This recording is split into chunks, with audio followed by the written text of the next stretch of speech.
Sir HIV లక్షణాలు అమ్మాయిల్లోనూ, అబ్బాయిల్లోనూ 2 ఒకేలా ఉంటాయా? లేదా డిఫరెంట్‌గా ఏమన్నా ఉంటాయా సార్? రైట్. సో, హెచ్ఐవి లక్షణాలనేవి మనకు 3 స్టేజుల్లో ఉంటాయన్నమాట. స్టేజ్ 1, స్టేజ్ 2, స్టేజ్ 3 అంటాం. స్టేజ్ 1 అంటే ఏంటంటే, మీరు హెచ్ఐవికి ఎక్స్‌పోజ్ అయిన వితిన్ 1 మంత్ రైట్? మీకు ఏ విధంగాన ఎక్స్‌పోజ్ గావచ్చు.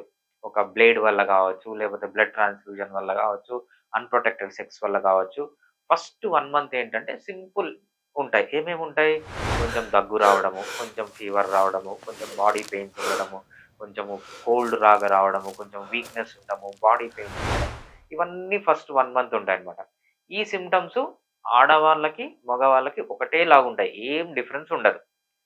1 మంత్ అయిపోయిన తర్వాత నెక్స్ట్ సెకండ్ ఫేజ్ ఒస్తుంది. సెకండ్ ఫేజ్ అనేది మనకు 1 మంత్ నుంచి కొంతమందికి 10 ఇయర్స్ ఉండొచ్చు. కొంతమందికి 20 ఇయర్స్ ఉండొచ్చు. ఈ టైంలో ఏమవుతుంది అంటే సింప్టమ్స్ అనేవి ఉండవు. జీరో సింప్టమ్స్ ఉంటాయి. కొంతమందికి ఏమవుతుందంటే కొంచెం గజ్జల్లో గాని, లేకపోతే యాక్సిల్లాలో గాని కొంచెం ఏవన్నా స్వెల్లింగ్ లాగా ఉండొచ్చు. అంతకు మించి ఏముండదనమాట. దీన్ని సెకండ్ ఫేజ్ అంటాం. దీంట్లో గూడా ఆడవాళ్ళకి, మగవాళ్ళకి ఏం తేడా ఉండదనమాట. ఇంకా థర్డ్ ఫేజ్‌కొస్తాం. థర్డ్ ఫేజ్‌ని మనము ఎయిడ్స్ అంటామనమాట. ఈ ఫేజ్‌లో మనకు చాలా డిఫరెన్స్ ఒస్తుంది. ఆడవాళ్ళకు వాళ్ళకి సంబంధించిన డిసీజెస్, వాళ్ళకి సెక్షువల్లీ ట్రాన్స్‌మిటెడ్ డిసీజెస్ ఒస్తాయి. అబ్బాయిలకు సెక్షువల్లీ ట్రాన్స్‌మిటెడ్ డిసీజెస్ ఒస్తాయి. సార్కోమాస్ అంటాం. కొన్ని కొన్ని క్యాన్సర్స్ ఒస్తాయి. కొన్ని కొన్ని న్యూరాలజీకి సంబంధించిన సింప్టమ్స్ ఒస్తాయి. ఇమ్యూనిటీ బాగా వీక్ అయిపోతుంది.